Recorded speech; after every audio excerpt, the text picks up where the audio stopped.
सल्लि अला मुहम्मदिन व आलि मुहम्मद।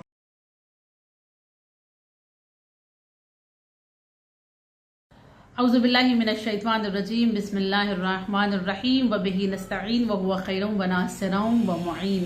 अस्सलाम वालेकुम व रहमतुल्लाहि व बरकात। तरबियत औलाद के सिलसिले से एक हामिला औरत की क्या जिम्मेदारी है और किन चीज़ों का उसे ख्याल रखना चाहिए, इस पर हमारी बात हो रही थी। लेकिन आज उससे पहले हम और एक बात जानने की कोशिश करेंगे, और वो ये कि जिनके यहाँ औलाद जैसी दौलत नहीं है वो कौन सा अमल अंजाम दे, या जिन खवातीन का हमल ठहरता तो है लेकिन सलामती के साथ वो अपने बच्चे का चेहरा नहीं देख पाती हैं, उनका बच्चा इस्कात हो जाता है जिसे हम मिसकैरेज कहते हैं, उन खवातीन को कौन सा अमल अंजाम देना चाहिए कि उनका बच्चा हिफाजत के साथ रहे और वो जो साहिब औलाद नहीं है वो साहिब औलाद हो सके। उसके बाद इंशाअल्लाह फिर हमल के दौरान के मुस्तहबात क्या होते हैं हम उसको जानने की कोशिश करेंगे।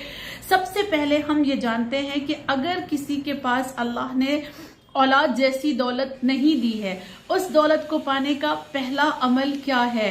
शेख बिहाई कहते हैं कि ये अमल जो बयान किया जाएगा अभी, इसको मैंने 900 औरतों को बताया और हर औरत अल्हम्दुलिल्लाह हमल से हुई और उनको अल्लाह ने औलाद जैसी दौलत दी। वो अमल पहला क्या है, सूरह राज आयत नंबर 31 एक पार्चे पर लिखनी है। लिखने का तरीका ये है कि इस आयत के हर वर्ड को, लफ्ज को नहीं, हर हर्फ को अलग अलग लिखना है, जुदा जुदा टुकड़े टुकड़े करके लिखना है। मिसाल के तौर पे आयत शुरू होती है वलौ अन्ना कुरआनन से, तो वाव अलग लिखना है, अलिफ अलग लिखना है, नून अलग लिखना है, और फिर काफ, कुरआन का काफ अलग लिखना है, पूरा काफ बनाना है, फिर पूरा रे लिखना है, फिर अलिफ लिखना है, फिर नून पूरा लिखना है।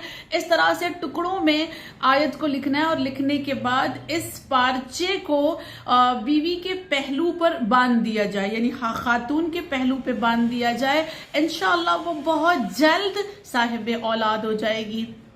दूसरा अमल बताया गया सूरह निसा की आयत नंबर 1 पहली आयत, अगर शौहर और बीवी दोनों आधी रात को इस तरह के किसी को खबर ना हो, बिल्कुल खुफिया तौर पर इस आयत को किसी मीठी चीज पर जाफरान से लिखते हैं और फिर उसे खाते हैं, उसका इस्तेमाल करते हैं और उसके बाद हक के इज़्दिवाज अदा करते हैं, तो वो साहिब औलाद होते हैं। और तीसरा जो बहुत बाकमाल अमल है वो इमाम हुसैन की जियारत के लिए जाना। अगर कोई साहिब औलाद नहीं है और वो औलाद जैसी दौलत चाहता है, वो आका हुसैन के दरबार में जाए, इसलिए कि रवायात के ये जुमले हैं कि इमाम हुसैन की शहादत की खबर को सुनकर 1 लाख ऐसी औरतें जिनके पास औलाद न थी वो मौला की जियारत को गईं और वो पूरी की पूरी 1 लाख औरतें साहिबे औलाद बन गई। कितना बड़ा करम है आका हुसैन का हम पर और आप पर, हम इसको समझ नहीं सकते, हम इसे बयान नहीं कर सकते। लिहाजा साहिबे औलाद होने के लिए आका हुसैन का सहारा लिया जाए। एक और मसला हमारे पास आता है कि औलाद आती तो है शिकम में, हमल ठहरता तो है, लेकिन उसका इस्कात हो जाता है, मिसकैरेज हो जाता है, बार बार औलाद जाए हो जाती है। उसका क्या हल है? उसके लिए कहा गया कि अगर किसी के यहाँ ऐसा मसला है कि औलाद बार बार जाए हो जाती है, तो उसके लिए पहला अमल जो रसूल इस्लाम से आया है, नबी फरमाते हैं कि अगर कोई इंसान सूरह आले इमरान को जाफरान से लिखकर बीवी के गले में पहना दे तो उसका हमल कभी जाए नहीं होगा और हिफाजत के साथ वो अपनी औलाद का चेहरा देखेगा। दूसरा हल ये भी रसूलुल्लाह ने बताया है, नबी करीम सल्लल्लाहु अलैहि वसल्लम फरमाते हैं कि सूरह ज़ारियात को लिखकर अगर हामिला औरत को बांध दिया जाए उसके बाजू पर या उसके पहलू पर, तो बच्चा सेहतमंद दुनिया में आएगा और बहुत हिफाजत के साथ उसको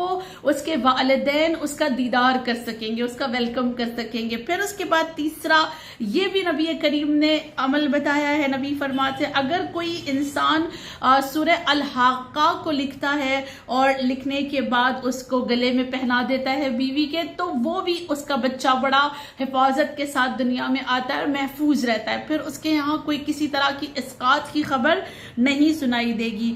और उसके बाद चौथा अमल इमाम सादिक अलैहिस्सलातु वस्सलाम से आया है कि मौला फरमाते हैं जिसके यहाँ बार बार ऐसा मसला होता है कि इस्कात हो जाता है, मिसकैरेज हो जाता है, उसके लिए कहा गया कि वो रोजाना सूरह इंशिकाक को 7 मरतबा शिकम पर हाथ रख के पढ़े, चाहे शौहर पढ़ ले चाहे बीवी पढ़ ले। अगर ये कोई करता है तो उनकी यहाँ की औलाद भी ज़ाये ना होगी और वो औलाद भी सेहत और सलामती के साथ दुनिया में आएगी और माँ बाप उसको हिफाजत के साथ अपनी आगोश में मुस्कुराता हुआ देखेंगे इंशाअल्लाह। फिर उसके बाद एक मसला और भी बयान किया गया और इसमें भी कहा गया कि अगर कोई सख्त हो जाता है, बच्चा इस्कात हो जाता है उसका, तो एक दुआ बताई गई है कि उसे भी पार्चे पे लिखना है और लिखने के बाद बीवी को बांध देना है उसकी कमर पर या बाजू पर या गले में पहना दे, कोई हर्ज नहीं है, बस बीवी के साथ वो पार्चा होना चाहिए। और वो दुआ ये है व इन कुल्लु लम्मा अलैहा हाफिजुन फल यंजुरिल इंसाना मिम्मा खुलिक खलका मिम्मा इंदाफिक फल्लाहु खैरुन हाफिज व हुवा अरहमुर राहिमीन। ये एक दुआ है जिसे हामिला को बांधना है, अपने साथ रखना है, तो इंशाल्लाह उसका इस्कात नहीं होगा और वो हिफाजत के साथ अपने औलाद का चेहरा देखेगी।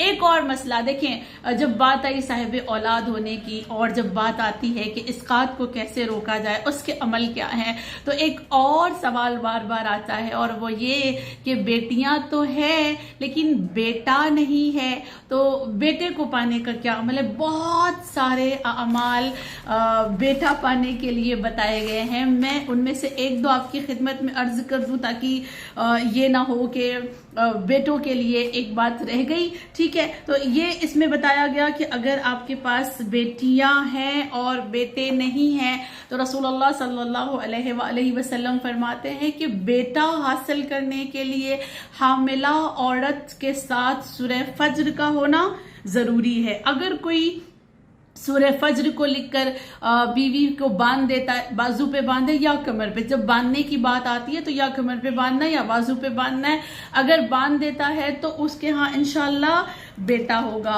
फिर उसके बाद कहा इमाम सादिक अलैहिस्सलातु वस्सलाम फरमाते हैं मर्दों से मुखातिब होकर कि अगर तुम्हें बेटा चाहिए तो जब तुम्हारी बीवी हमल से हो जाए और 4 महीने गुजर जाए, 4 महीने गुजर जाने के बाद शौहर का ये बहुत बड़ा फरीजा है, अगर वो बेटा चाहता है कि वो किबला रुख खड़ा हो और किबला रुख खड़ा होने के बाद वो आयतल कुर्सी पढ़े। मौला फरमाते हैं आयतल कुर्सी पढ़ो और बीवी के पहलू पर हाथ रखकर एक जुमला कहो। वो जुमला क्या है? अल्लाहुम्मा कद सम्मैतहु मुहम्मद, परवरदिगार आलम मैंने इसका नाम मोहम्मद रखा, मैं इसका नाम मोहम्मद रखता हूँ। अगर कोई ये करता है 4 महीने गुजर जाए और उसके बाद ये अमल करना है, शौहर को करना है, किबला रुख खड़े होकर आयतल कुर्सी पढ़ना है, पहलू पर हाथ रखना है और कहना अल्लाहुम्मा कद सम्मैतहु मोहम्मद, खुदावंदे करीम मैंने इसका नाम मोहम्मद रखा है। तो उसके यहाँ इंशाअल्लाह बेटा होगा। जब वो अपनी औलाद का दुनिया में आने से पहले ही मोहम्मद नाम रख दे, या रवायात कहती है कि अगर अली नाम भी रख दे तब भी उनके यहाँ अल्लाह बेटा इनायत करता है। जैसा कि इमाम रज़ा अलैहिस्सलातु वस्सलाम एक मकाम पर फरमाते हैं कि मेरे वालिद की जो कनीज़ें थी उन कनीज़ों के यहाँ औलाद न थी और उनके यहाँ बेटे न थे और उनको चाहिए था कि बेटा हो और औलाद हो। तो मेरे बाबा ने उन लोगों से कहा था कि तुम नियत क्यों नहीं कर लेती कि जब तुमको अल्लाह बेटा देगा तो तुम नाम अली रखोगी। और उन्होंने ये नियत की तो अल्लाह ने उन्हें साहिब औलाद भी किया और उनको बेटा इनायत किया। यानी कितना इसमें असर है, इस नाम में ही कितना असर है। जिनके नामों में इतना असर अल्लाह ने रखा है उनकी ज़ात कैसी होगी इस बात का समझना बड़ा मुश्किल होता है ना बाज़ औक़ात। बहरहाल वापस पलट कर आइए कि अगर किसी को बेटा चाहिए, बेटी है और बेटे की ख्वाहिश रखता है वो, तो उसके लिए कहा गया कि वो आबे नैसा का इस्तेमाल करे। अल्लामा मजलिसी ने ये बात कही है कि अगर कोई आबे नैसा का इस्तेमाल करता है, न सिर्फ ये कि अगर वो साहिब औलाद नहीं है तो वो औलाद वाला बन जाएगा, और अगर वो बेटे की तमन्ना करेगा तो उसको अल्लाह बेटा इनायत करेगा। आबे नैसा यौमे नौरोज के 3 दिन के बाद जो बारिश होती है उसको आबे नैसा कहते हैं। अगर कोई आबे नैसा को इस्तेमाल करता है, जिन शराइत के साथ बताया गया है, वो आबे नैसा की बहुत सारी शराइत है और उसके इस्तेमाल करने का बहुत सारा तरीका भी बताया गया। कभी अगर मौका मिला तो उस पर भी इंशाल्लाह गुफ्तगू करेंगे, लेकिन अभी सिर्फ ये समझ लें कि आबे नैसा को इस्तेमाल करने से इंसान साहिब औलाद भी हो रहा है और उसको बेटे जैसी दौलत भी इनायत हो रही है। और उसके बाद ये कहा गया कि एक इंसान ऐसा था जो इमाम रजा के पास आता है, जिसका नाम हशाम इब्न इब्राहिम है, और वो आकर कहता है कि मौला मैं अक्सर बीमार भी रहता हूँ और मेरे पास बेटा भी नहीं है, मुझे दोनों मसलों का हल चाहिए। यानी मैं चाहता हूँ कि मेरे जिस्म की बीमारी भी ख़त्म हो जाए और अल्लाह मुझे साहिब औलाद करके बेटा भी इनायत करे। तो मौला ने उससे फरमाया कि बस ये किया करो कि जब नमाज का वक्त हो तो तुम अपने घर में अजान को बआवाज़े बुलंद पढ़ा करो, यानी आवाज़े बुलंद तुम अपने घर में अजान दिया करो। बाज़ औक़ात ये कहा जाता है कि जब अजान हो रही है तो उनके अल्फाज को तुम आवाज़े बुलंद अपने घर में दोहराते रहो, जिसकी वजह से बहुत सारी बरकतें भी आती हैं, बहुत सारी बीमारियां ख़त्म हो जाती हैं। और अगर किसी चीज़ का असर होता है, मिसाल के तौर पे जादू का असर है या जिन का असर है या बुरी नज़र का असर है, तो वो असरात भी इस अजान के जुमलों की वजह से ख़त्म हो जाता है। मौला ने क्या फरमाया, अगर बीमार हो और साहिब औलाद नहीं हो और बेटा नहीं है, बस ये एक काम करो कि नमाज के वक्त अपने घर में आवाज़े बुलंद अजान दिया करो, तुम्हारी मरीजी भी खत्म हो जाएगी, तुम्हारा जो दौलत औलाद की दौलत है जिससे तुम महरूम हो वो मसला भी हल हो जाएगा। और वो कहता है कि जब मैंने ये अमल किया तो खुदा ने मुझे कई बेटे अता किए, अल्लाह ने मुझे और मेरी बीमारी भी ख़त्म हो गई। उसके अलावा कहा गया कि इमाम सादिक अलैहिस्सलातु वस्सलाम से ये रवायत है, मौला फरमाते हैं कि एक इंसान आता है मौला के पास और उसने आकर कहा कि मौला मेरा पूरा ख़ानदान ख़त्म हो गया, कोई है ही नहीं ख़ानदान में और अब मेरे पास भी बेटा नहीं है, तो इस तरह से मुझे बहुत फ़िक्र होती है मेरे नस्ल की, तो अब मैं क्या करूं? मैं चाहता हूं कि मैं साहिब औलाद हो जाऊं और मैं चाहता हूं कि मेरे पास बेटा हो ताकि जो ख़ानदान ख़त्म हो गया उसका नाम कहीं ना कहीं रोशन रहे। तो मौला ने उसको कहा कि सजदे में सर रखा करो और सजदे में सर रख कर ये जुमला कहा करो, ये दुआ पढ़ा करो। वो दुआ क्या है?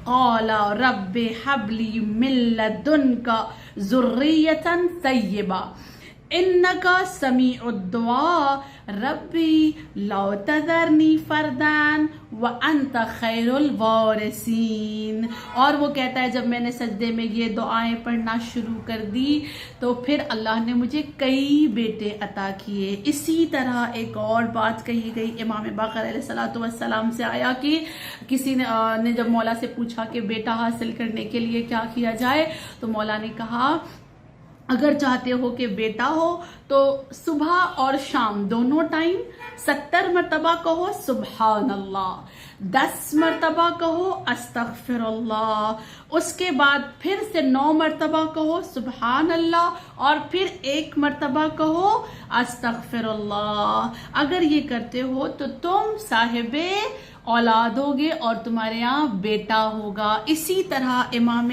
हसन भी जब माविया के दरबार में गए थे और वहां से जब वापस आ रहे थे तो दरबान ने मौला से पूछा था कि मौला मेरे पास बेटा नहीं है, मैं क्या करूं, आप कुछ हल बता दें। तो मौला ने उससे कहा था इस्तिग़फ़ार करो, इस्तिग़फ़ार करो। और वो कहता है कि मैंने जब इस्तिग़फ़ार किया तो मुझे अल्लाह ने बेटे अता किए। और जब अमीर शाम ने उस दरबान से पूछा कि तुझे बेटे कैसे मिले, तो वो कहता है मुझे मौला ने बताया था, इस्तिग़फ़ार करने को कहा था और मैंने इस्तिग़फ़ार किया और मुझे बेटे मिल गए, अल्लाह ने मुझे बेटे अता कर दिए। तो मौला से पूछा उसने बाकायदा बुलाकर कि ये इस्तिग़फ़ार के ज़रिए से औलाद कैसे मिली, तो मौला ने कुरान की आयत को पढ़कर अपनी बात को दलील के साथ पेश किया। मौला ने सूरह नूह की आयत नंबर 10 से लेकर 12 यानी 10, 11, 12 तीन आयतों को पढ़ा, जिसमें परवरदिगार आलम ने ये कहा है कि अगर तुम इस्तिग़फ़ार करते हो तो तुम्हारा माल, तुम्हारी दौलत, तुम्हारी औलाद के साथ अल्लाह तुम्हारी मदद करेगा। यानी कितनी अहम बातें हैं और कितनी खूबसूरत बातें हैं। किसी मसले का हल ऐसा है ही नहीं कि इस्लाम ने या अइम्मा ने या खुदा ने हमें ना बताया हो। इंशाअल्लाह मैं तमाम लोगों के हक़ में ये दुआ करती हूँ कि माबूद हकीकी